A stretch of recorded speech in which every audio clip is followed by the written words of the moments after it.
Está conosco agora na Câmara, estamos reunidos aqui presencialmente, desembargadora Vângela Fontinelli Pontes, desembargadora Ângela Tereza Gondim Carneiro Chaves, e remotamente, desembargador Francisco Jaime Medeiros Neto.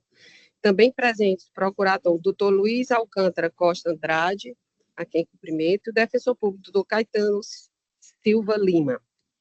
Aqui conosco, presencialmente, a quem agradecemos as presenças. Submeto a apreciação e aprovação da ata de sessão ordinária de número 4 da 4ª Câmara Criminal de 5 de agosto de 2025. De acordo? Desembargador Jaime? Apreciação da ata, está de acordo? Pela aprovação, senhor. Pois não. Já vou passar a homologação dos votos. Ficam as partes e seus respectivos defensores cientes de que a pauta número 3, disponibilizada por meio de publicação no Diário da Justiça Nacional e portal do Tribunal de Justiça do Estado do Ceará, com julgamentos na sessão ordinária hoje realizada, teve os processos submetidos ao sistema de voto provisório com votação unânime, tornando definitivos seus julgamentos nos termos do voto dos relatores, ressalvando-se os que têm destaque, entre outros casos em que acaso estejam pendentes de votação. No caso, estão adiados para a sessão ordinária do dia 19 de agosto de 2025, o processo número 16 do roteiro extra-pauta, habeas corpus número 062-68579-2025, de relatoria da desembargadora Ângela Tereza Gondim Carneiro Chaves, a pedido do Ministério Público. Retirado de pauta, número 19 do roteiro extra-pauta, habeas corpus número 062-612892, processo de relatoria do desembargador Francisco Jaime Medeiros Neto, a quem pedimos confirmação. Confirmado, desembargador Jaime? Confirmado. Pois não. Farei agora algumas observações sobre a sustentação oral. Sobre os processos com segredo de justiça, ficam os defensores cientes de que, nos processos com segredo de justiça, se deve omitir os nomes das vítimas nos termos das legislações pátrias. Sobre a observância de vestimentas talares, ficam os defensores cientes de que, em observância ao disposto do artigo 120, parágrafo 13 do Regimento Interno do TJ Ceará, é obrigatório o uso de vestes talares para a realização de sustentação moral, ainda que de forma virtual. Observação 3, aos patronos informa-se que, nos processos em que houver solicitação de sustentação oral, serão realizadas 2 chamadas, para que o advogado proceda à respectiva sustentação. Ressalta-se que, não estando o advogado presente no momento da chamada, a ordem dos trabalhos prosseguirá normalmente, sendo proferido o resultado do julgamento do processo correspondente. Observação 4, sobre a privacidade dos presentes na sessão de julgamento. Ficam os presentes também cientes que a sessão está sendo gravada e, posteriormente, será disponibilizada para acesso público por meio da plataforma digital YouTube. À vista disso, é expressamente proibida a gravação por quaisquer outros meios eletrônicos como medida de preservação da imagem e da privacidade dos integrantes desta corte, serventuários, advogados e demais presentes. Daremos início agora às sustentações orais. Primeiramente, a sustentação virtual, a presencial. O apelante é Francisco Anísio de Souza Santos, advogado José Alexandre Dantas. Apelação número 0201-06938, 2023, número 15 da pauta número 3, da minha relatoria, revisão, desembargadora Vângela. Doutor José Alexandre, o senhor dispõe de 15 minutos.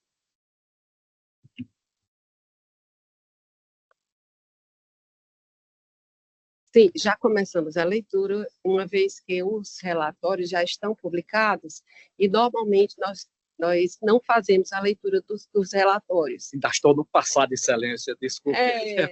Mas se o senhor fizer questão, a gente abre o processo e lê. Eu pensei que ia fazer, não, já tá. É por conta do número de sustentações, é bem mais rápido, mais célere, e já está publicado, já é do conhecimento de todos. Pois não, excelência. Correto? Pois não. Boa tarde a todos.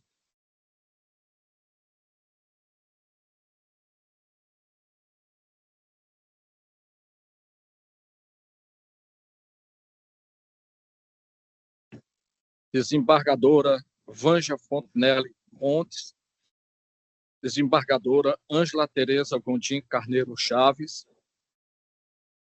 desembargador Francisco Jaime Medeiros Neto, online, eminente procurador, o doutor Luiz Alcântara, eminente defensor público, o doutor Caetano,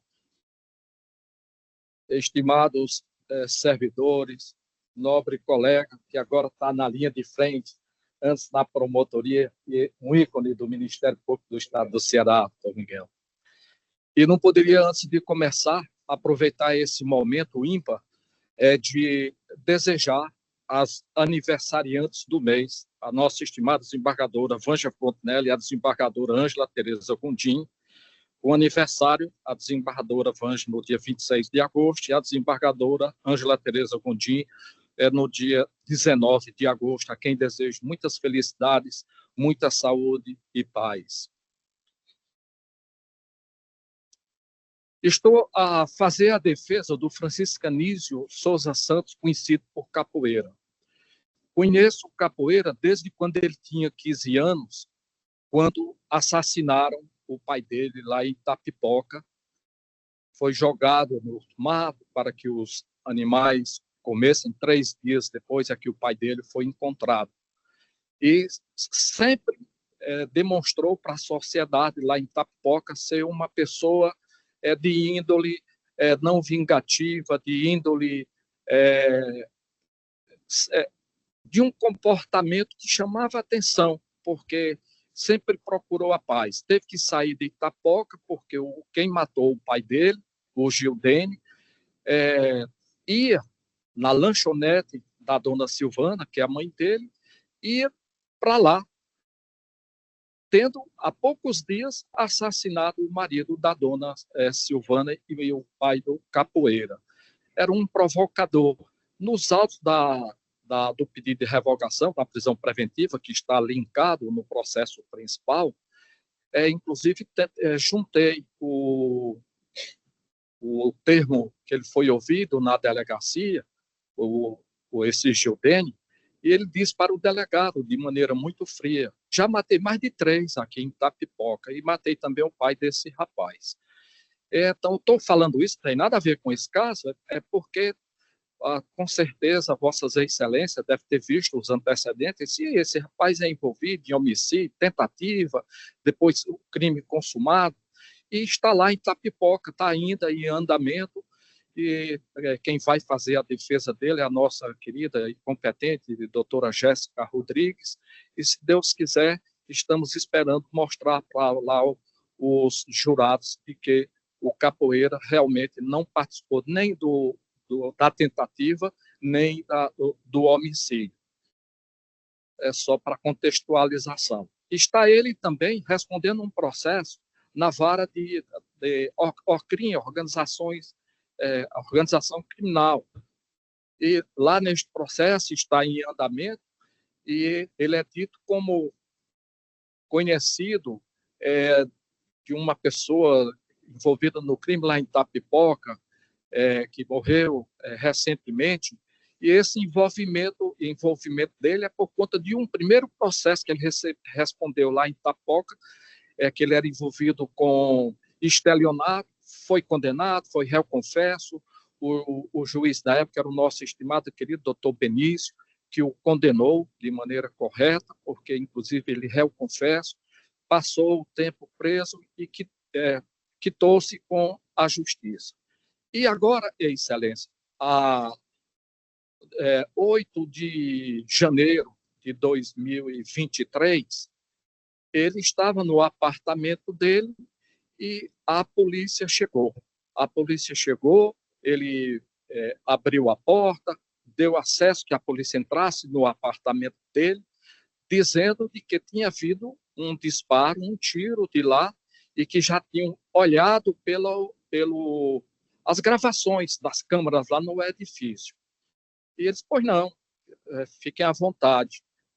Isso está, se vossas excelências ouvirem o interrogatório dele, a entrevista na audiência de custódia, Então, ele deu acesso para que a polícia entrasse no apartamento e lá encontraram uma arma.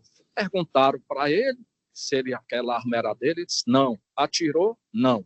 Os policiais, de quando ouvido na delegacia, disseram que ele havia confessado.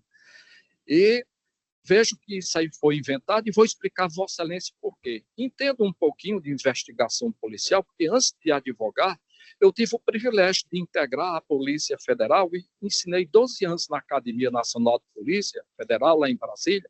Eu ensinava investigação policial. E esse caso me chamou a atenção porque eu vi muitas contradições, omissões imperdoáveis, porque, principalmente para quem já foi policial, ou civil, ou federal, ou militar, nós aprendemos que toda investigação, quando se chega ao local do crime, tem que preservar, até porque isso é uma determinação, está no Código de Processo Penal. E o que é que acontece? É simplesmente os policiais disseram que, em olhando com o síndico do prédio, havia saído um disparo do 7º andar da torre tal, que é o apartamento dele. E eu, fazendo a minha investigação policial privada, porque eu vi no inquérito o delegado, diante de um depoimento dos policiais, dizer que viram a gravação lá do condomínio e não pediu, o delegado não pediu a cópia da gravação, eu estranhei. O que é que eles querem cobrir? Porque não interessa, tem que fazer a investigação, doa quem doer, tem que se apurar a verdade. Passou o tempo todinho, nada de juntar. Eu fui ao síndico, que por coincidência é um colega da gente, é um advogado, é síndico profissional. O caso se deu do dia 7 para dia 8 de janeiro, 11 horas, meia-noite, e o síndico dizer que estava lá no prédio e que levou os policiais para ver a gravação. Eu disse, você deu essa gravação também para a polícia? Sim, forneci. Nunca chegou. Eu digo, eu quero uma cópia também. Juntei nos autos, ele assinando, ele até botou a OAB dele, porque ele é o síndico do prédio, que é Vladimir, o nome dele todo, não vem bem ao caso, mas que tem aqui o nome dele, Vladimir de Sales Baixo Miranda, e que, inclusive, em nenhum momento compareceu no Ministério Público durante a instrução para ser ouvido pelo Ministério Público nem pelo juiz. Ele não compareceu, embora no termo de audiência tenha dizendo que ele compareceu, mas não compareceu. É um erro, porque a mesma coisa do primeiro termo de audiência, se eu não me engano, na página 240, o termo de audiência, o primeiro termo de audiência, que diz que o Capoeira estava presente. Está aqui, dizendo que o Capoeira estava presente no termo de audiência, eu acho que é a página 240, Vossa Excelência podem ver aí, dizendo que ele estava presente. Não estava, porque a audiência foi em abril, já quando tinha sido decretada a prisão preventiva dele da vara Dorquim. Se ele fosse ao fórum, ele tinha sido preso lá em flagrante. Mas mesmo não estando na audiência, foi constado por um erro material lá, eu acho que a pessoa se equivocou e botou presentes na audiência. Francisco Anísio Souza Santos, ele não estava presente, porque se ele tivesse entrado no fórum, teria sido preso. Como do mesmo jeito cometeram esse erro, dizendo que esse Vladimir estava presente, mas não estava. Tanto que a nossa estimada promotora atuando lá, que agora no momento esqueço, Graciane, excelente promotora, escritora, ela dispensou a testemunha. E eu estava, inclusive, para mostrar ao Vladimir, só Vladimir, está aqui a filmagem que você me deu, que eu juntei aos autos, e nessa filmagem mostra que o tiro saiu do 6º andar e não do 7º. Então não precisa ser expert, nada disso. Qualquer pessoa que assista o vídeo que está nos autos, vê que o clarão, que foi à noite, nitidamente vê que saiu do 6º andar e não do 7º. Então, olha, se os policiais estão mentindo, se o síndico está mentindo, então eu já fiquei de orelha em pé. Quem faz um 6º, faz um 7º. E eu fiquei com aquela dúvida, né? Ele diz, a arma não é minha e não fui eu que atirei. Eu não fui o advogado dele, eu estava viajando, eu não fui o advogado dele na audiência admonitória, foi um colega meu, o doutor Márcio, que eu nem conhecia, foi o doutor Márcio que foi acionado. E na audiência de custódia, de custódia, ele disse para a juíza, doutora, eu me ofereço, mande fazer o exame de parafina, né, que na realidade é o residográfico, que ele disse, eu não atirei, se eu tivesse atirado, porque o negócio foi à noite, logo cedinho já foi a audiência de custódia. Não aceitaram, não fizeram o exame, e nem a polícia, porque quando acontece um crime, a polícia tem que partir de várias vertentes. Existiam 3 pessoas no apartamento.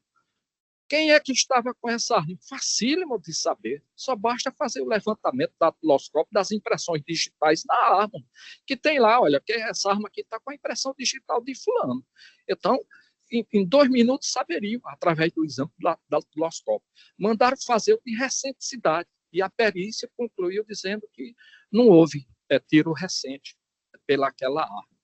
E ele mostrou surpreso, pelo que eu vi lá no dia da audiência de custódia, ele dizendo que a arma não era dele e que não tinha tirado, e me ofereço para fazer o exame de parafina.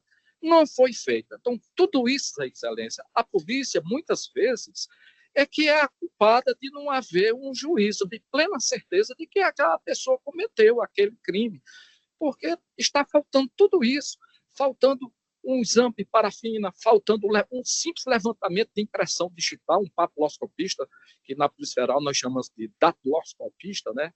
A Polícia Civil parece que chama de papiloscopista, faz o levantamento rapidinho, joga ali um pozinho específico que tem e já sai a impressão digital. Bom, dessa arma aqui foi fulano que atirou. Tinham 3 pessoas. Agora, se alguma das mulheres já foi casada com um policial ou gosta de atirar, aquele se demonstrou surpreso. De fato, haviam bebido lá, ele confessou.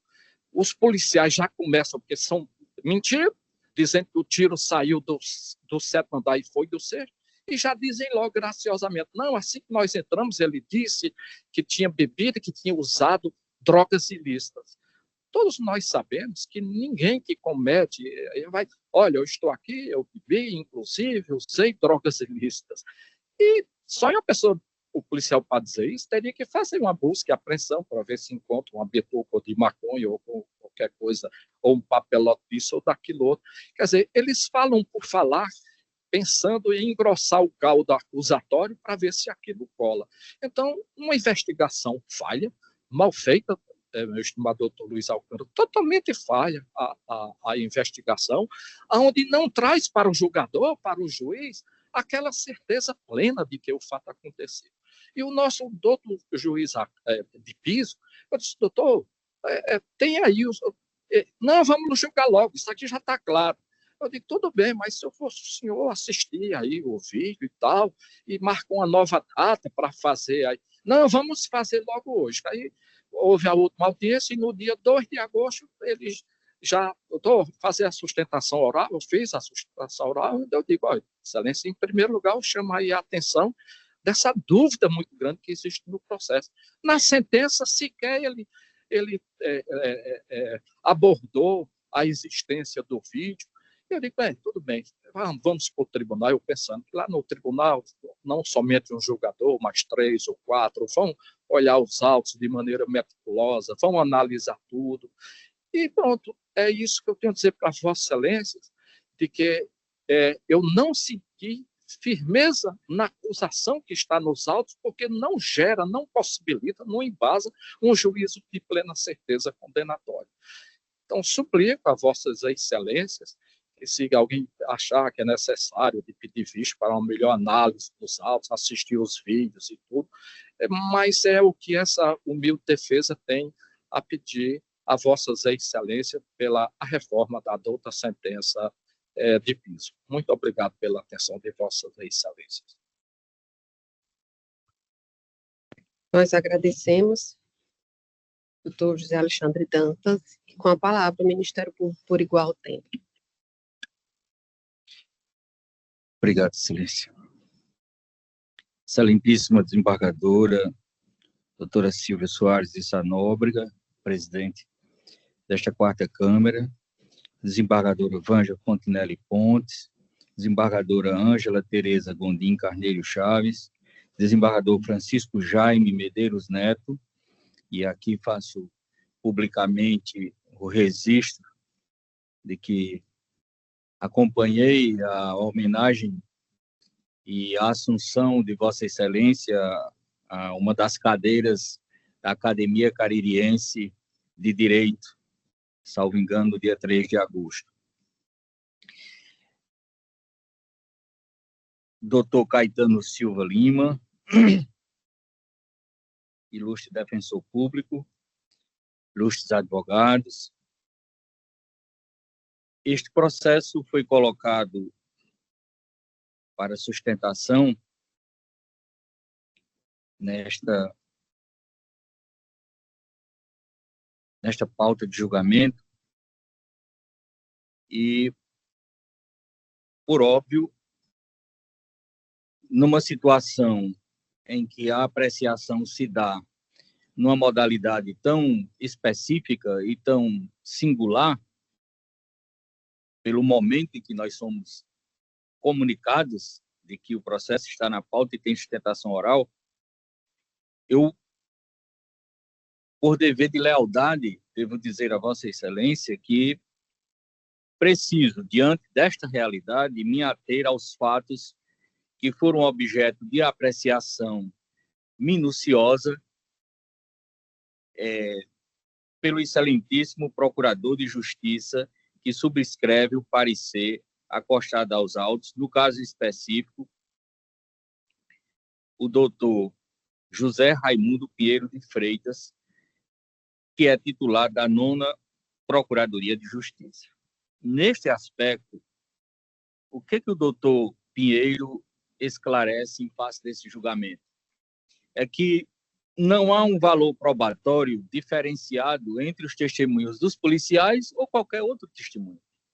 Todos têm um valor probatório e precisam ser levados em consideração nesse contexto e em algumas peculiaridades, e isso a gente enfrenta no dia a dia, principalmente dos crimes em relação a tráfico, onde a maioria desses processos, os policiais que fazem a prisão ou realizam a prisão, terminam sendo as principais testemunhas pela circunstância em que envolveu aquele ambiente, ou aquela prisão.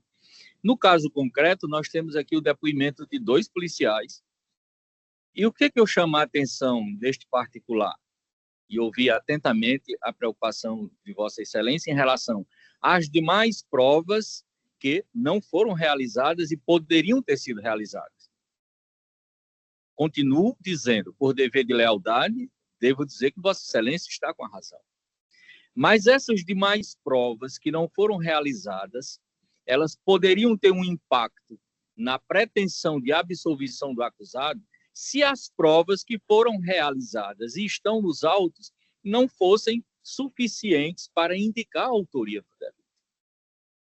E nessa perspectiva é que, analisando o parecer do doutor Pinheiro, eu vejo que ele fez menção aos depoimentos de 2 policiais e ainda demonstra na sua apreciação que há uma harmonia entre esses depoimentos e os demais elementos de prova coletados nos autos. Explico. É que os policiais dizem que foram comunicados pelo síndico e que a identificação se deu a partir do vídeo monitoramento disponível lá no condomínio em relação ao local exato de onde saíram esses disparos. E, para completar este quadro, ao abordar o acusado, este detinha munições em seu poder, em seu apartamento, além de uma arma. Há uma harmonia entre o que relata os policiais e o que foi encontrado no momento da abordagem, a arma, as munições, a gravação e os depoimentos. Portanto, eu estaria plenamente inclinado a concordar com Vossa Excelência se, diante desse aspecto, a prova faltante, ou seja, a prova que não foi realizada, como o exame de balística, ou talvez o exame residuográfico, fosse condição sine qua non para indicar a autoria do delito. Com todo respeito, com todas as vênias, e diante do brilhante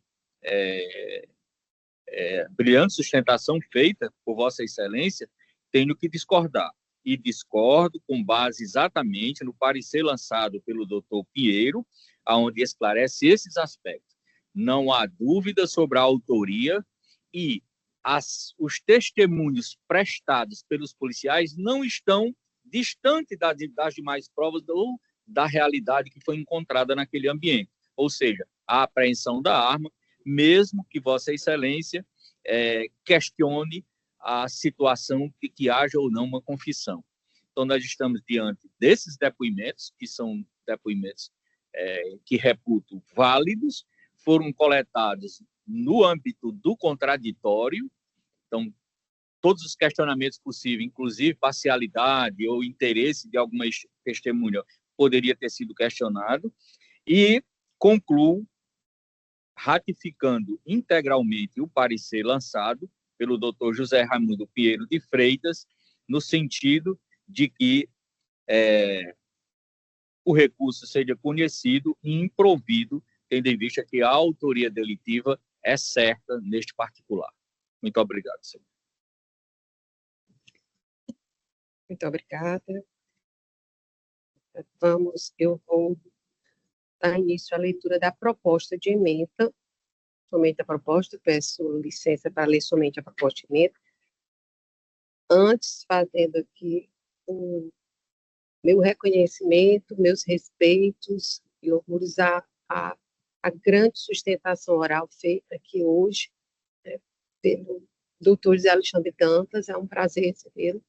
Eu fiquei realmente reflexiva, a gente reflete sobre os fatos, mas aqui, como disse agora há pouco o Procurador de Justiça, a gente se atém também ao que já temos aqui nos autos, e o que a gente já tem em mãos, e fazendo uso de todo o nosso conhecimento e entendimento aqui também de vossa sustentação, eu vou me acostar aqui ao Procurador de Justiça, já adianto, vou fazer a leitura da proposta de emenda. Emenda penal, processual penal, apelação criminal, disparo de arma de fogo em via pública, pleito absolutório, impossibilidade, materialidade e autoria comprovados. Artefato apreendido na posse do agente, testemunho policial, relevância, condenação mantida, recurso conhecido, improvido. Caso em exame, trata-se de recurso de apelação criminal e deposto por Francisco Anísio de Souza Santos, em face de sentença do juiz de direito da 15ª Vara Criminal da Comarca de Fortaleza, que o condenou a pena de 2 anos de reclusão em regime inicial aberto, além do pagamento de 10 dias multa por infração ao artigo 15 da Lei 10.826/2003. Questão em discussão. 1. Avaliar se existem provas para condenar o réu pela prática do delito de disparo de arma de fogo em via pública. 3. Razões de decidir.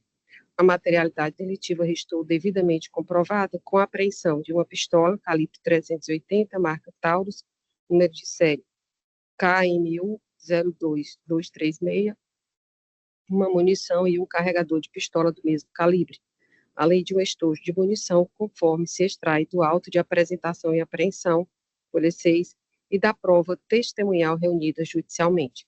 3.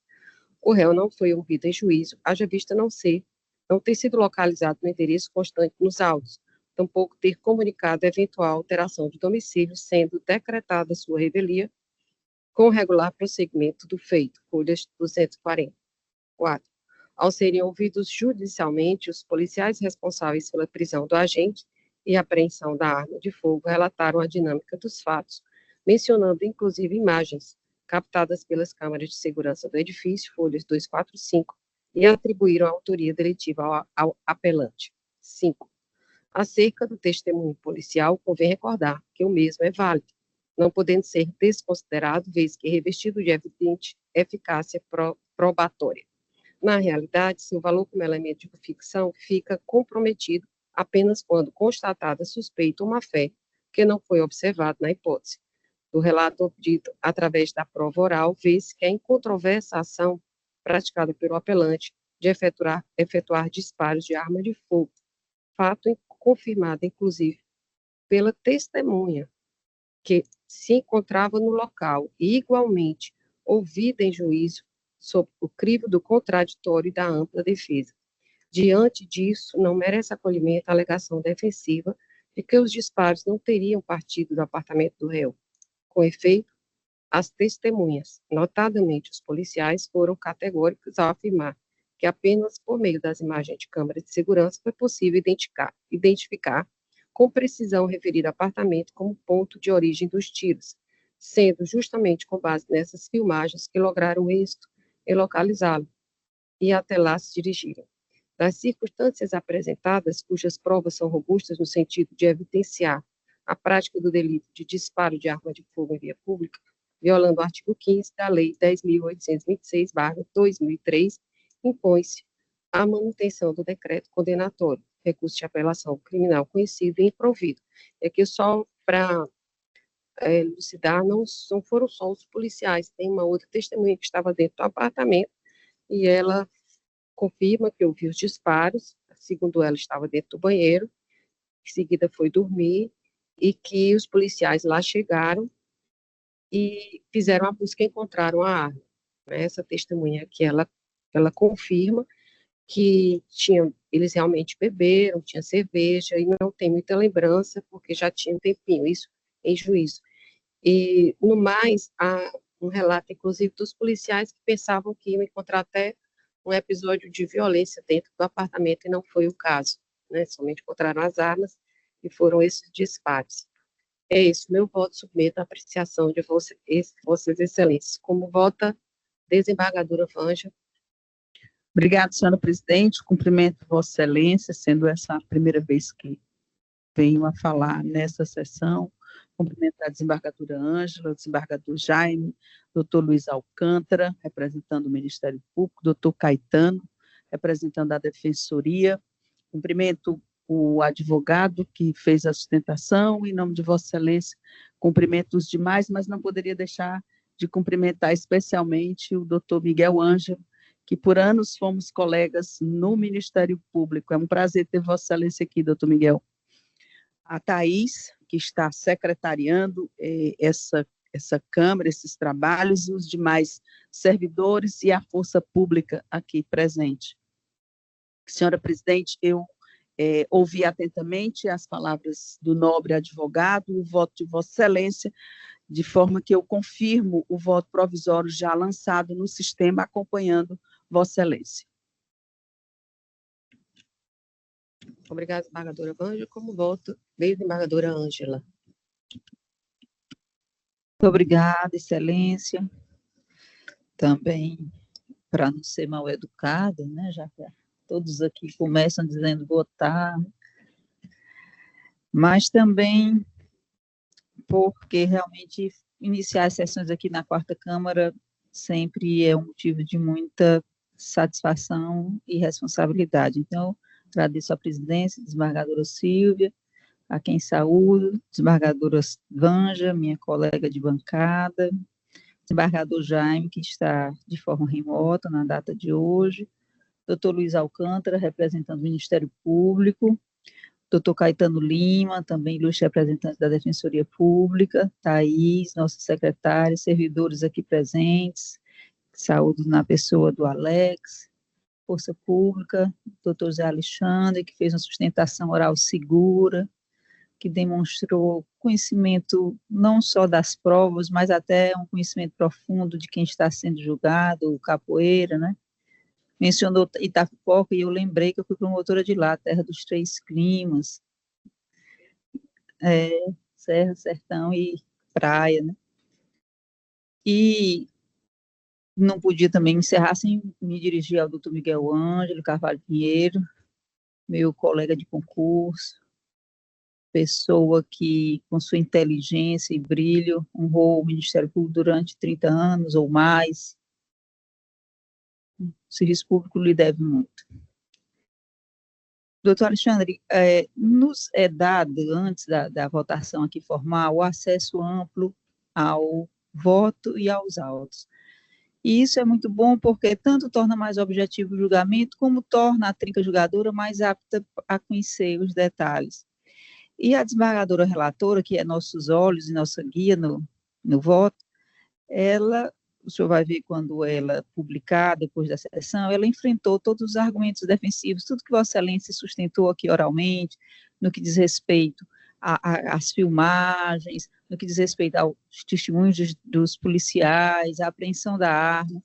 Todas essas argumentações foram por ela enfrentadas no voto. E ela chegou à conclusão de que não há qualquer dúvida de que os disparos foram feitos pelo recorrente, que a arma foi apreendida, então há uma materialidade, inclusive com um projétil deflagrado. Então, eu não vejo como me afastar das conclusões que a relatora chegou. E por esse motivo, desembargadora Silvia, confirma a minha votação provisória e acompanho integralmente o voto de Vossa Excelência. Obrigada, desembargadora Ângela. Então, proclamo o resultado. Recurso conhecido e improvido por unanimidade. Agradeço, doutor Alexandre, muito obrigada. Até a próxima. Obrigada. A honra é toda nossa. A honra é toda nossa. Esperamos vê-lo em breve.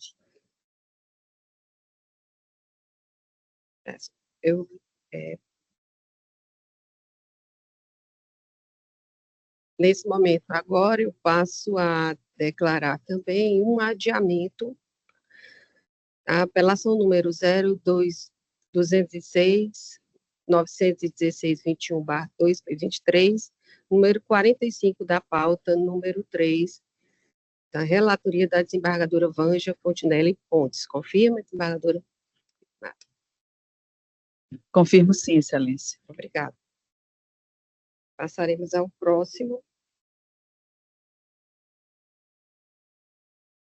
Pronto. Agora, virtualmente, eu chamo o habeas corpus, primeiramente aqui, já cumprimentando também o doutor Miguel Ângelo, aqui presente.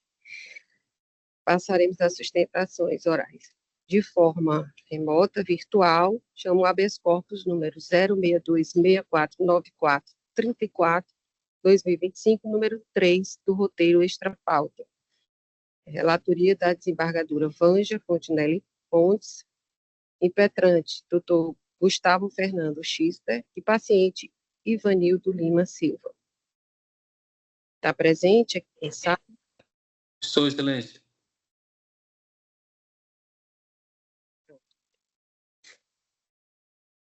Doutor Gustavo, pronto. Doutor Gustavo nos ouve direitinho? Sim, Excelência. Pronto. Doutor Gustavo, a partir de agora, o senhor terá 15 minutos. Obrigado. Obrigado, Excelência. Uma boa tarde a todos aqui presentes.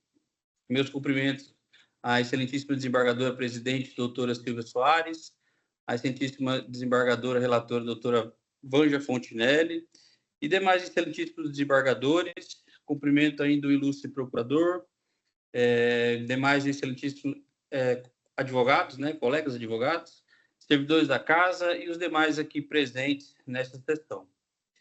Agradeço a Vossa Excelência a oportunidade de realizar mais uma sustentação oral neste egrégio tribunal e prometo ser o mais breve possível. Inicio com a informação de que trata-se de um inquérito policial de número 412, dígito 291, de 2023, aberto em 7, instaurado em 7/7/2023, ou seja, há mais de 2 anos, que geriu um mandado de prisão de forma sigilosa em desfavor do paciente, que fora cumprido em 26 de setembro de 2024, no estado do Rio Grande do Norte, sendo o procedimento lavrado em Fortaleza, Ceará, onde encontra-se preso até o presente momento. Em 14 de 5 de 2025, essa defesa ingressou com um pedido de relaxamento de prisão por excesso de prazo, pois naquela data já se teria ultrapassado o período de 8 meses da prisão do paciente, sem o findar das investigações, que inclusive não se findou até o presente momento. E não há perspectiva, excelências, do encerramento, uma vez que ainda existem diversas diligências a serem concluídas pela autoridade policial. Contudo, em 23 de junho deste ano, o julgador nos autos do pedido de relaxamento de prisão, o número 0010-292, dígito 23.2025, final 0035, aqui da comarca de Aracati, decidiu em folhas 32 e 44, mais precisamente folhas 33, da seguinte forma, abre aspas, o requerente permanece preso até a presente data, sem que se tenha sido apresentado desfecho quanto às investigações que subsidiaram a decretação da sua custódia, o que me faz entender que a manutenção da prisão preventiva do acautelado padece de razoabilidade. Fecha aspas. Palavras do julgador, excelência. Em seguida, em folhas 35, o julgador também traz, abre aspas, no presente caso, o investigado está com sua liberdade restringida desde 4 de outubro de 2024 e até o presente momento não há notícias do encerramento do inquérito policial, configurando constrangimento ilegal ao preso. Fecha aspas. Aqui, excelentíssima desembargadora relatora, doutora Vânia, vemos que o julgador de primeiro grau reconhece o constrangimento ilegal, né? Na época, com 8 meses de investigação, conforme a data da sentença daquele pedido de relaxamento de prisão. E hoje, são mais de 10 meses de investigação sem um findar. Por mais que o julgador alegue que o paciente teve a liberdade restringida em 4 de outubro de 2024, vale ressaltar que o paciente foi preso em 26 de 9 de 2024. Então, teve sua liberdade restringida nessa data, conforme o cumprimento de mandado de prisão acostado aos autos em folhas 26, que a defesa juntou, nestes autos de habeas corpus. Por conseguinte, o próprio julgador trouxe jurisprudências favoráveis ao relaxamento de prisão do paciente. Após citadas as jurisprudências, o mesmo aduz, abre aspas, assim forçoso concluir, portanto, o reconhecimento do excesso de prazo. Fecha aspas. Aqui, excelentíssimo desembargador presidente, doutora Silvia Soares, vemos que o julgador de primeiro grau reconhece o excesso de prazo também. Entretanto, após isso, em folhas 36, o julgador vagamente fundamenta, abre aspas, tendo em vista as peculiaridades do caso concreto, entendo que, excepcionalmente, o reconhecimento de excesso de prazo não pode implicar na imediata soltura do acusado. Fecha aspas. Aqui observa-se que o julgador, apesar de reconhecer o excesso de prazo, reconhecer o constrangimento legal, ele trouxe de maneira genérica a questão da gravidade abstrata do delito e, nesse ponto, sustenta pela soltura do paciente. Vejamos que não há o respeito ao disposto no artigo 315 do Código de Processo Penal, uma vez que o juiz apenas dá a entender que se refere à gravidade abstrata do delito, citando, abre aspas, as peculiaridades do caso, fecha aspas. Ele não fundamenta quais seriam tais peculiaridades, não estabelecendo o nexo causal entre o delito e o excesso de prazo. Repito, não há qualquer fundamentação que explique ou detalhe quais seriam as peculiaridades do caso citado pelo julgador. A decisão se evidencia deveras genérica, excelência. O mesmo julgador reconheceu o excesso de prazo em outro processo de número 0010-273, dígito 17.2025, com final 0035, aqui da comarca de Aracati, concedendo o relaxamento de prisão para o mesmo paciente, em primeira instância. Contudo, nestes autos, ele também reconheceu o excesso de prazo, mas não concedeu o relaxamento de prisão, citando como impasse as peculiaridades do caso, né, sem fundamentar as mesmas, conforme dito anteriormente. E tratam-se de processos semelhantes, inclusive na pluralidade de investigados. O que difere um processo do outro, excelência, é o parecer do Ministério Público, que em outrora fora favorável ao relaxamento de prisão, naqueles autos que citamos acima, sendo concedido o relaxamento de prisão, e nesses autos o Ministério Público fora contra o relaxamento de prisão, apesar de também reconhecer o excesso de prazo e constrangimento ilegal o julgador, que também não foi favorável à soltura, não concedendo a soltura. Trata-se do mesmo paciente que teve como marco inicial da contagem do excesso de prazo o mesmo referido dia, 26/9/2024. Além do mais, temos mais de 10 meses de prisão, fazendo 11 meses agora, dia 26 deste mês de agosto. E esse inquérito aparente está longe de ser finalizado, com várias diligências ainda não cumpridas, conforme também dito anteriormente. Vale lembrar que tal inquérito foi aberto há mais de 2 anos e ainda não temos perspectiva sequer do final das investigações ou ainda o oferecimento da denúncia. Ademais, vos digo que, claro, Vossa Excelência já deve ter se deparado com decisões semelhantes, em que o julgador reconhece um argumento da defesa, né, mas ao final se nega o pedido. Contudo, Excelência, humildemente, digo que nesses poucos anos de advocacia criminal, por a segunda vez que eu vi isso ocorrer, vindo do mesmo julgador. A primeira foi há quase 3 meses atrás, onde o mesmo julgador de primeira instância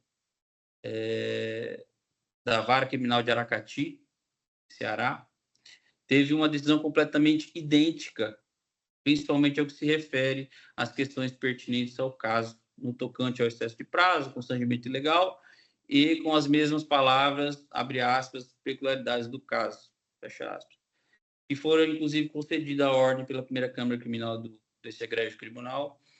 Cito o número do HC 062-3001, dígito 49.2025, final 0000.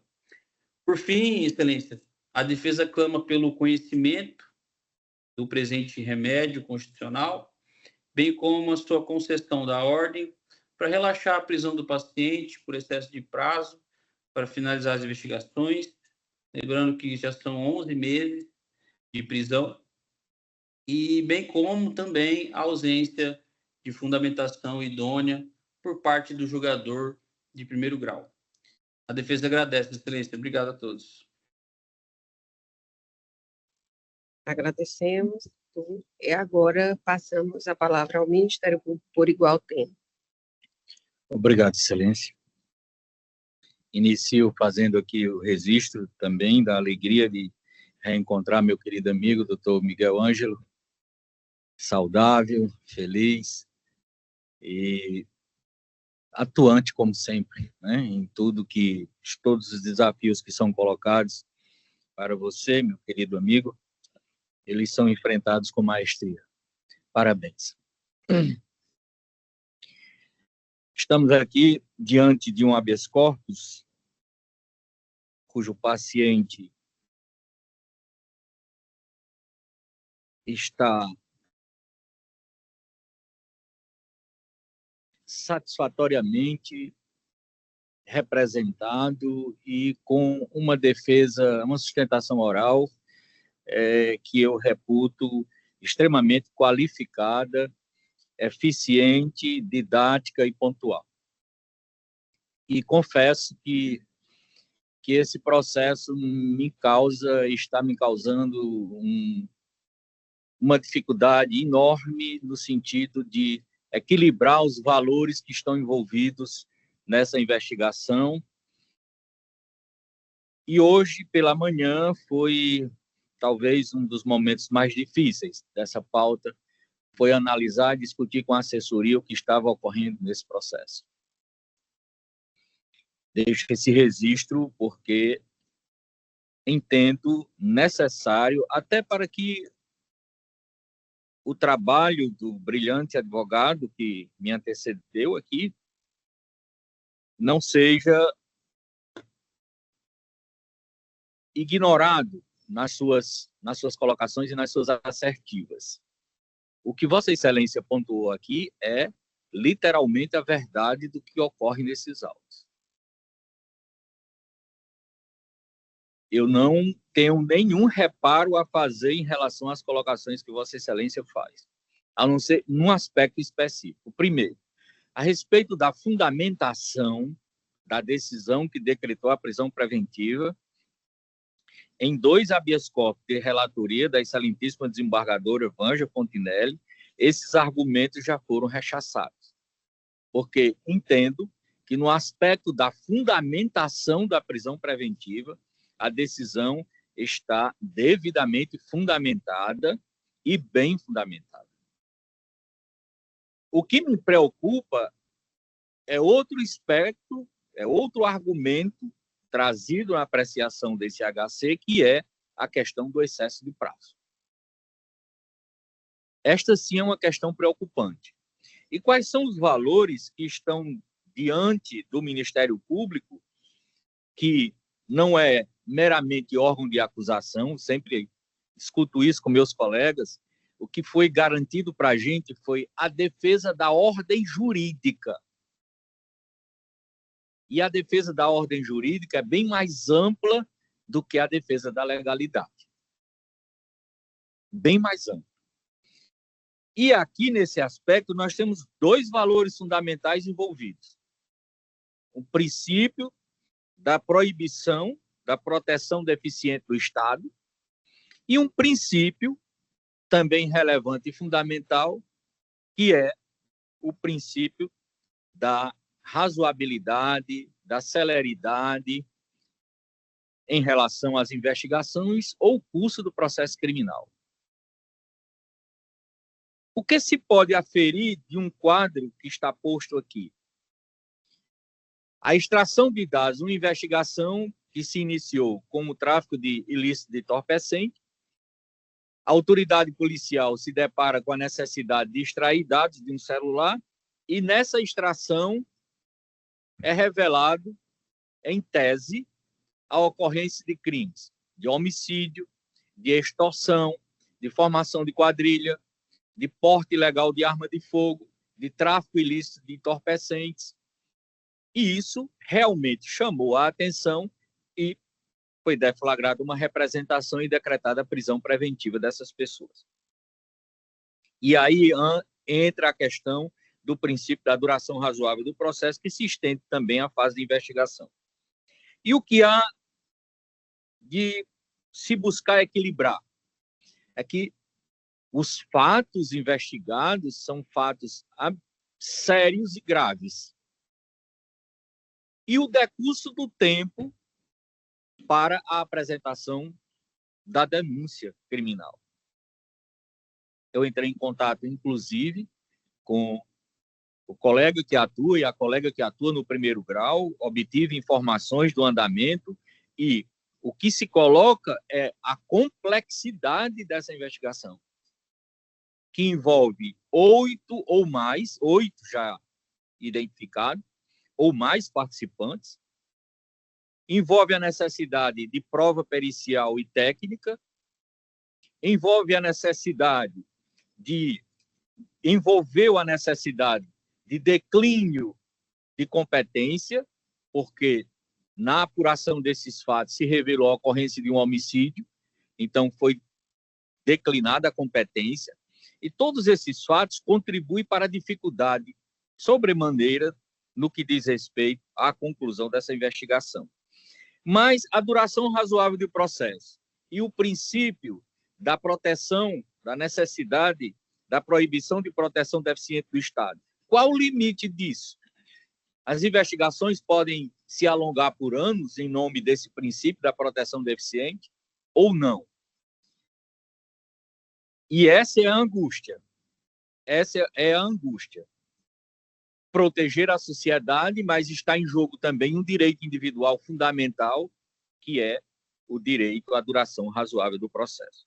Portanto, Excelência, analisei com muita percussiência, com detalhes, o parecer que foi construído pela doutora Socorro, e me chama a atenção também o registro feito pela digna Procuradora de Justiça, que está às folhas 78, onde diz: elaborado os relatórios de investigação 02/2023, 08/2023, elaborados pela Polícia Judiciária a partir de extração de dados dos celulares apreendidos nos autos do inquérito policial 541, os quais relatam a prática de crimes de tráfico de drogas, associação para o tráfico de drogas, integrar organização criminosa, posse de arma de fogo e homicídios qualificados, que ocorreram no município de Aracati e região.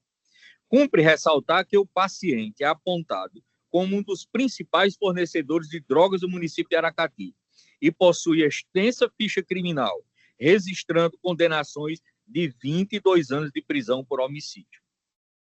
Então, essa é a angústia de estarmos diante da necessidade de proteger a sociedade e no reconhecimento, como bem disse a defesa, pelo magistrado de primeiro grau e também pelo Ministério Público de primeiro grau, do excesso de prazo. E como relativizar essa questão do excesso de prazo? A complexidade das investigações, a pluralidade de investigados, tudo isso demanda uma responsabilidade maior.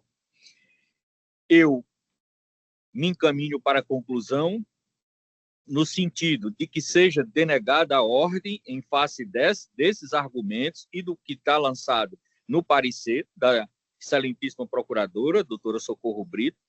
No entanto, excelência, se esta Câmara entender, e a excelentíssima relatora entender necessário, que seja expedido de ofício recomendação tanto ao Ministério Público como ao magistrado, no sentido de que, no prazo de 30 dias, seja relatado o inquérito e apresentada a denúncia criminal. Se tinha indícios de autoria e materialidade para decretação da prisão preventiva, entendo eu, com toda a vênia possível, que esses indícios estão presentes também para formalização da denúncia criminal. É assim que me manifesto, excelência. Obrigada, doutor Luiz. Passo a palavra agora à eminente relatora, desembargadora Vângela Fontinelli Pontes. Obrigada, senhora presidente. Eu renovo os cumprimentos a todos que aqui já me referi e faço especialmente na pessoa do doutor Gustavo Fernandes Schister, que, como muito bem disse o doutor Luiz Alcântara, se ouve muito bem da tribuna em defesa do paciente.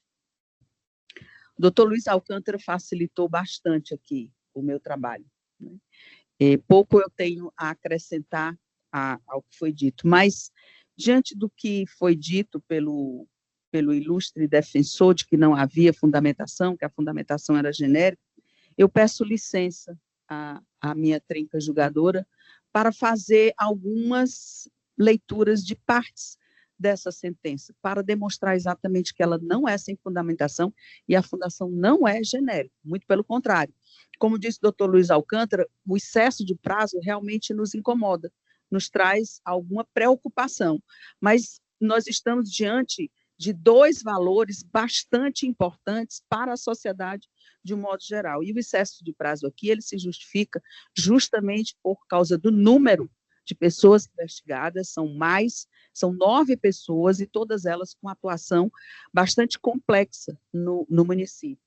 Então, eu vou pedir licença para fazer pequenas leituras, não é? Aqui tem o seguinte: os representados, isso na decretação da prisão preventiva. Os representados fazem parte de uma organização criminosa instalada no município de Aracati e que vem cometendo uma gama de crimes, incluindo tráfico de drogas, assassinatos, extorsão, lavagem de dinheiro, dentre outros delitos. Os elementos escolhidos no inquérito policial, que é Estefânio Pinto Rodrigues Filho, os demais representados atuam no tráfico e há informações de que ele está extorquindo os moradores e traficando drogas na comunidade.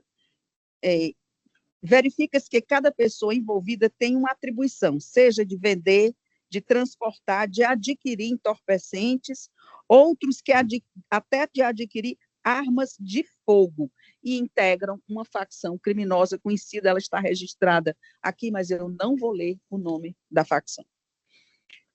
E o terceiro requisito a ser analisado é o perigo gerado pelo estado de liberdade do imputado. Chama a atenção o perigo em concreto dos fatos narrados na representação policial.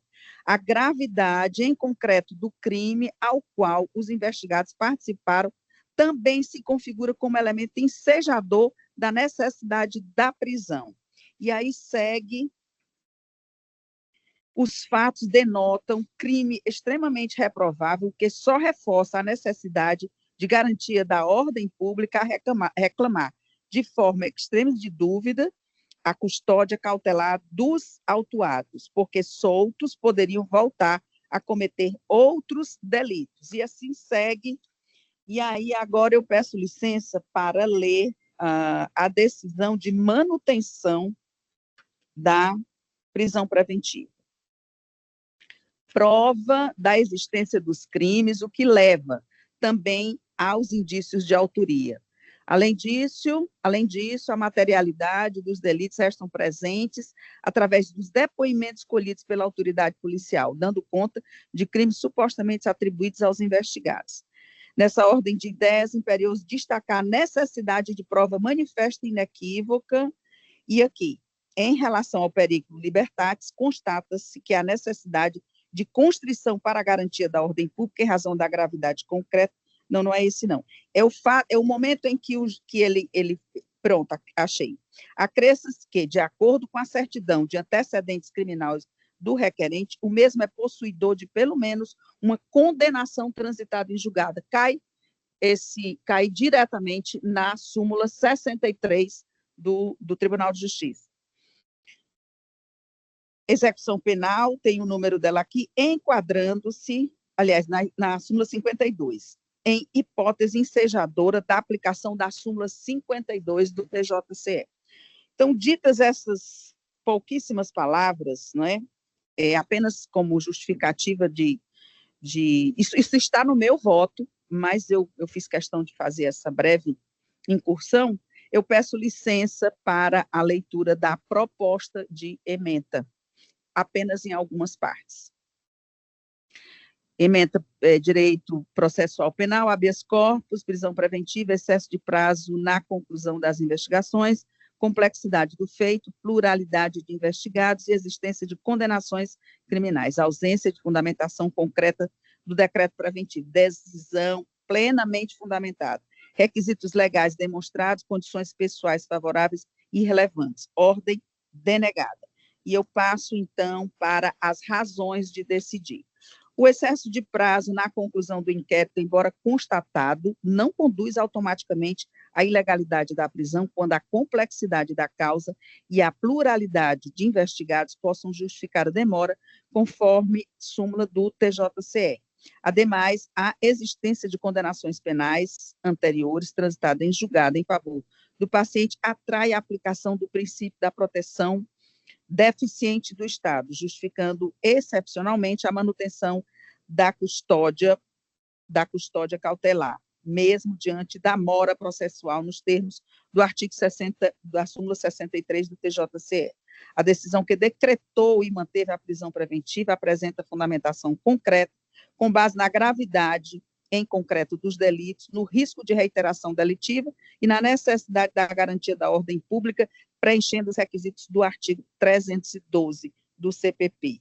Periculosidade é evidenciada pela suposta inserção do paciente em organização criminosa armada e gravidade dos crimes imputados que inviabilizam a adoção de medidas cautelares diversas da prisão, condições pessoais favoráveis, como residência fixa e vínculos familiares, não são suficientes para afastar a necessidade da custódia quando presentes os pressupostos legais e as circunstâncias fáticas autorizadoras da prisão preventiva.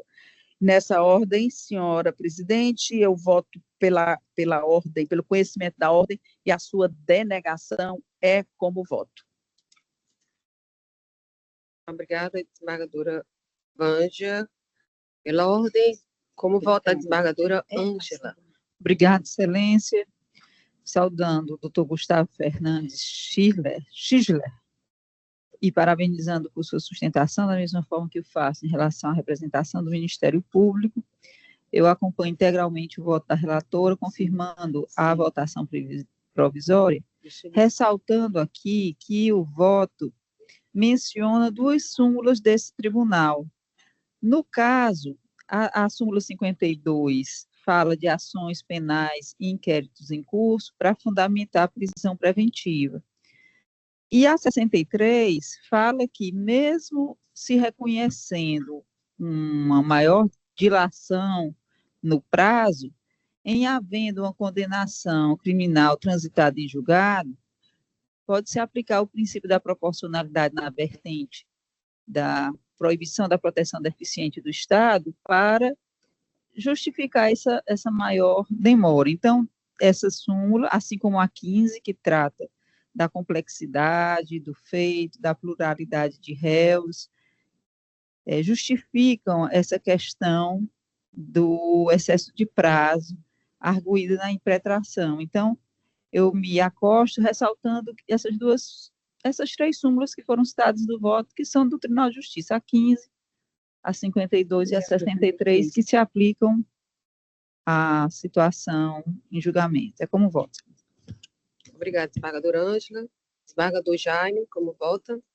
Obrigado, Excelência. Inicialmente, permita-me cumprimentá-la, qualidade de presidente desta corte, as colegas desembargadoras Ângela Gondim, a desembargadora Evângela Fontinelli, ao excelentíssimo senhor procurador Luiz Alcântara, ao excelentíssimo senhor defensor público, doutor Caetano,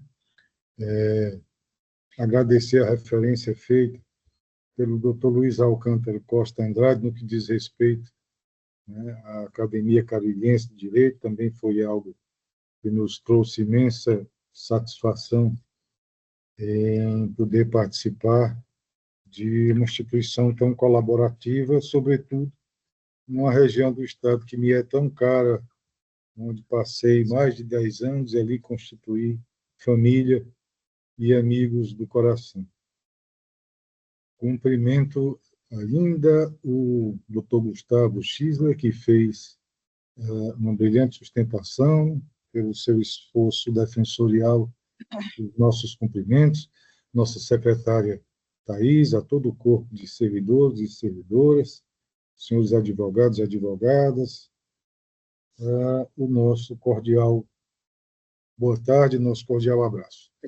Excelência, sem mais delongas, eu acompanho integralmente o voto da eminente relatora, como fiz ao antecipar o voto, o que confirmo nessa oportunidade. Obrigada, desembargador Jaime. Por unanimidade, a quarta Câmara conheceu da ordem para denegá-la nos termos do voto da eminente relatora. Obrigada, doutor Gustavo Schisler. Boa tarde. Próximo processo, habeas corpus 062-6998, dígito 40-2025, número 13 do roteiro extra-pauta. Relatoria da desembargadora Ângela Tereza Gondim Carneiro Chaves. Impetrante, doutor João Alves de Queiroz Neto. Paciente, Pablo Mateus Holanda da Silva. Em sala. Boa tarde, me escutam bem, doutores? Nós aqui o escutamos bem. Pronto, uma boa tarde a todos os integrantes da quarta Câmara Criminal. Obrigado. Um minutinho, doutor, já vou aqui colocar ok. o tempo. Podemos. Pronto, a partir de agora o senhor tem 15 minutos para a sua sustentação oral. Inicialmente, uma boa tarde a todos os integrantes da quarta Câmara Criminal, a todos os colegas advogados que aqui acompanham essa sessão, a todos os serventuários que fazem parte dessa eminente Câmara, que sem eles não poderíamos estar aqui nesse trabalho. Excelência, a defesa do paciente Pablo Mateus impetrou o habeas corpus no sentido de excesso de prazo, tendo em vista que o Ministério Público já tinha sido intimado por 3 oportunidades para apresentar os memoriais finais. Ele inicialmente foi intimado a apresentar no dia 4/6. Por oportunidade, foi emitida a certidão na folha 231. Em outra oportunidade, transcorreu o período, no dia 15/6, ele foi novamente intimado. Após a decisão monocrática da doutora desembargadora Ângela Tereza Gondim, na decisão monocrática do referido habeas corpus, foi solicitado informações sobre a referida ação penal. oportunidade que o doutor magistrado determinou a nova intimação do Ministério Público para apresentar os memoriais finais e, no mesmo interim, prestou as informações necessárias. Contudo, Excelência, um pequeno equívoco nas informações, porquanto que o magistrado informou que o Ministério Público teria sido intimado uma vez, porquanto teria sido intimado 2 vezes. E após ele prestar as informações, houve um terceiro despacho mandando intimar novamente o Ministério Público para apresentar os memoriais finais. Aqui cabe uma ressalva, pela boa-fé processual, que hoje, em torno de 1 hora, 1h30, eu fiz a juntada de alguns documentos que comprovavam que o Ministério Público tinha sido intimado pela terceira vez e não tinha apresentado. E pela boa-fé processual, informo a Vossas Excelências que agora, às 1h30, pouco antes do início da sessão, foi apresentado memoriais finais pelo doutor membro do Ministério Público, e no qual foi aberta conclusão para a sentença pelo magistrado de primeiro grau. Contudo, Vossa Excelência, esse signatário, ele insiste no excesso de prazo no seguinte sentido: o paciente ele se encontra preso, apresentou todas as peças processuais no prazo legal, e durante esse período da intimação do Ministério Público da primeira vez até a apresentação, a defesa entende sim que houve um excesso de prazo na formação da culpa. Muito embora o Ministério Público tenha apresentado os memoriais finais somente agora, 1 hora antes da sessão que iria julgar o presente habeas corpus. Da mesma forma, Excelência, não se desconhece o teor da súmula 52 do STJ, que, encerrada a instrução processual, fica inalcançável o alegado de excesso de prazo. Contudo, sabemos a possibilidade de mitigação da referida súmula, no sentido de quando há uma desídia do órgão julgador, do juízo, do órgão acusatório, o que se faz presente aqui no caso ora em concreto, com a qual o Ministério Público foi intimado por 3 vezes, apenas após mais de 60 dias, veio apresentar os memoriais finais, estando concluso para a sentença, sem que se saiba ao certo quando irá ser prolatado a sentença. Outro ponto importante, Vossas Excelências, se dá pelo fato do crime imputado ao ora paciente, se dá pelo crime do artigo 171, o parágrafo 2º, no qual tem uma pena no patamar máximo, em eventual patamar máximo de uma condenação, se daria no patamar de 8 anos, o que, em tese, autorizaria o cumprimento da pena em um regime mais brando, em um regime semiaberto. Então, Excelências, a defesa ela insurge no excesso de prazo, muito embora o Ministério Público tenha apresentado os memoriais finais na data de hoje, a defesa entende que o lapso temporal passado constituiu o excesso de prazo, e pelo princípio da homogeneidade, a defesa requer, Excelência, o conhecimento e o provimento do presente habeas corpus para que possa revogar a prisão preventiva do paciente ou subsidiariamente requer, Excelência, a aplicação das medidas cautelares previstas no artigo 319. É como requer. Uma boa tarde a todos.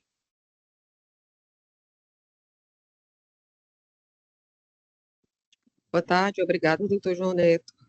E agora passo a palavra ao doutor Luiz, Ministério Público, por igual tempo.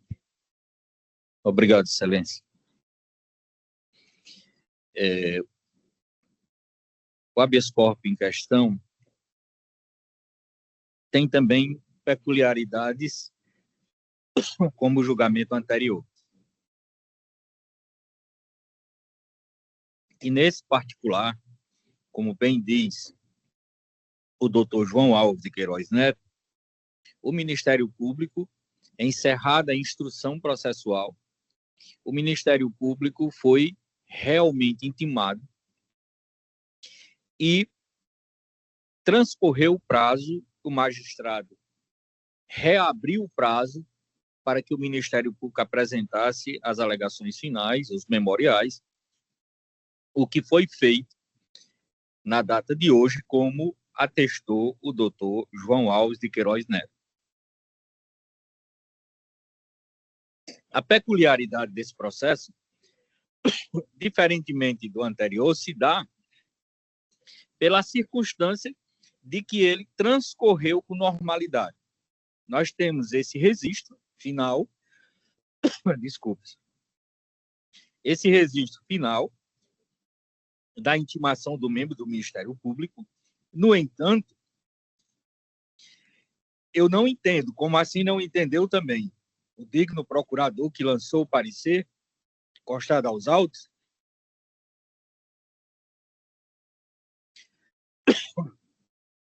de que tenha havido excesso de prazo. Na verdade, na condução desse processo, registra-se, inclusive, que o magistrado antecipou a audiência de instrução processual.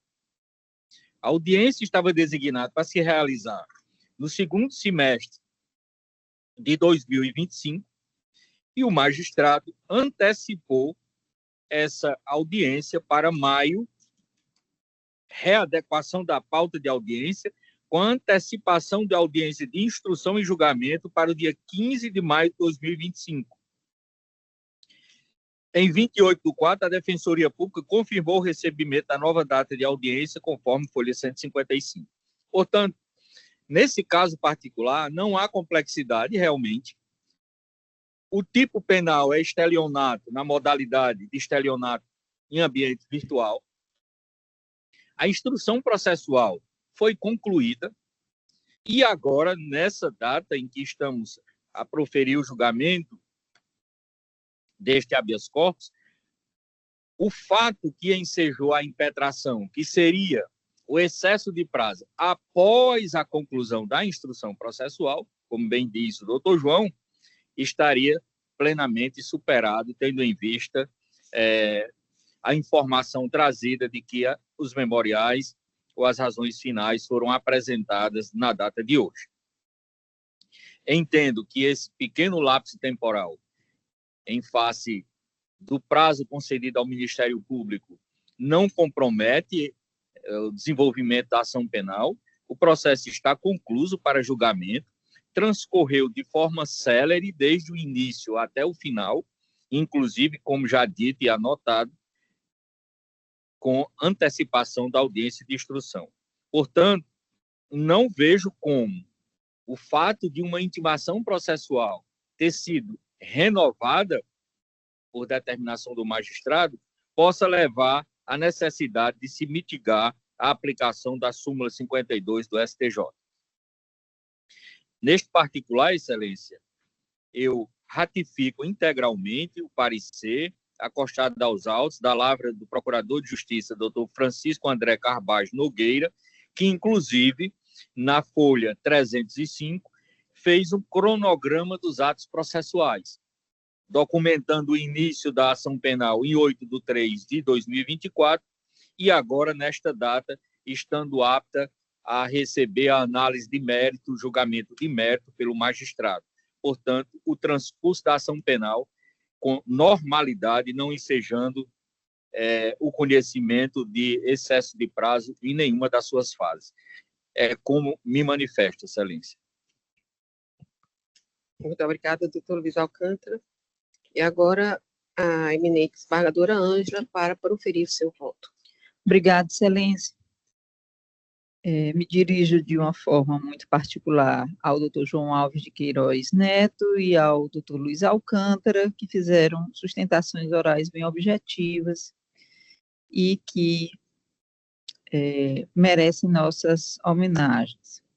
E já de saída, eu advirto ao doutor João Alves que eu, analisando aqui a impetração, eu observei que, de fato, no dia 12/8/2025, às 14h10, ou seja, hoje, já depois do início dessa sessão, Vossa Excelência protocolou e foram liberados nos autos algumas documentações que eu não conheço, por óbvio, porque elas não compunham a prova pré-constituída E diante da anexação tardia, eu não tenho como, no curso de uma sessão, analisar documentos que foram juntados aos autos, já iniciados os julgamentos pela Quarta Câmara. Então, essa documentação que Vossa Excelência juntou a partir das folhas 310 do habeas corpus não são conhecidas por essa relatoria, mesmo porque a proposta de voto já estava elaborada e não havia como, e não há como, adaptá-la a essa nova documentação. Então, esses documentos, eles não são conhecidos nem são objetos do meu voto. Já esclareço de saída. A impetração, doutor Luiz Alcântara, alcança três teses básicas, doutora Vanja e desembargadora Vanja e desembargador Jaime. Basicamente, a aplicação do princípio da homogeneidade, o excesso de prazo e a possibilidade de aplicação de medidas cautelares. Em relação à aplicação da homogeneidade, com base em futura pena, a ser eventualmente fixada numa condenação que não se sabe sequer se vai ser feita, é comum, é praxe, nós não conhecermos dessa alegação, porque implica numa antecipação de um cálculo dosimétrico que não nos cabe fazer agora, mesmo porque nós não temos nem um juízo de culpabilidade formado. E o tamanho da pena, nós sabemos que por si só não gera automaticamente um regime, porque a gente sabe, por exemplo, que circunstâncias desfavoráveis ou reincidência podem alterar o regime inicial do cumprimento de pena, mesmo se o tamanho for menor, né? Então, pedido relativo à homogeneidade nós não conhecemos. Em relação também à aplicação de medidas cautelares diversas, nós vimos que esse pleito já tinha sido veiculado no habeas corpus anterior e se trata de mera repetição e incide sobre esse pleito também a coisa julgada parcial. Então, basicamente, o que nós analisamos de forma profunda foi o excesso de prazo. Fizemos também todo o itinerário do processo, desde a oferta da denúncia e a prisão preventiva do paciente, e, de fato, assim como disse o representante do Ministério Público, que aqui não é o acusador, mas o custos iuris, né, nem custos legis, né, nem fiscal da lei, é fiscal da ordem jurídica, nós também detectamos que não houve qualquer desídia ou qualquer retardo, o processo tramitou em prazos razoáveis, compatíveis com a carga da unidade judiciária, e com essa observação, houve até antecipação de uma audiência para abreviar o prazo da instrução, era para ser dia 3 de setembro, foi antecipado para o dia 15 de maio, e aqui no tribunal também, nós não calculamos os prazos, doutor Miguel Ângelo, com a simples soma aritmética daqueles prazos que estão no Código de Processo Penal, porque a gente sabe que a teoria na prática é diferente.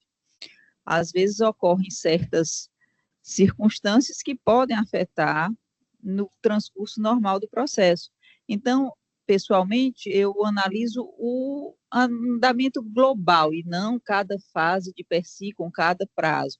A gente verifica a contagem geral dos prazos processuais para verificar se há uma desídia, uma demora injustificada, um descaso da autoridade judiciária, que não ocorreu aqui.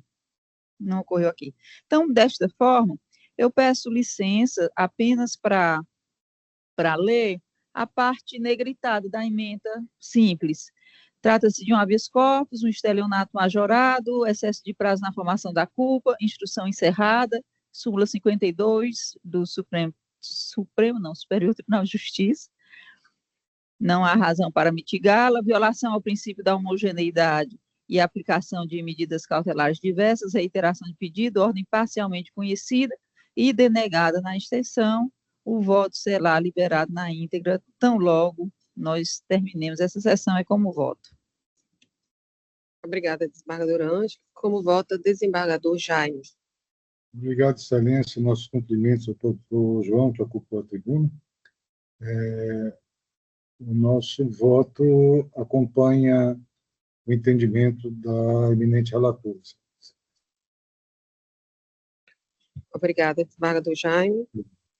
Passarei agora a fazer meu pronunciamento. Eu também vou acompanhar, ratificando meu voto provisório, e agora na íntegra, pelas palavras da desembargadora Ângela, inclusive com relação ao não conhecimento dessa última documentação acostada agora, no dia de hoje, já agora à tarde, pelo não conhecimento. É o meu voto.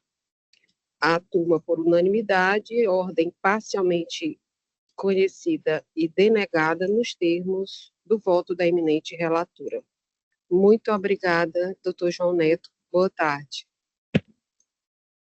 Próximo processo. Obrigado, doutor. Uma boa tarde a todos. Boa tarde.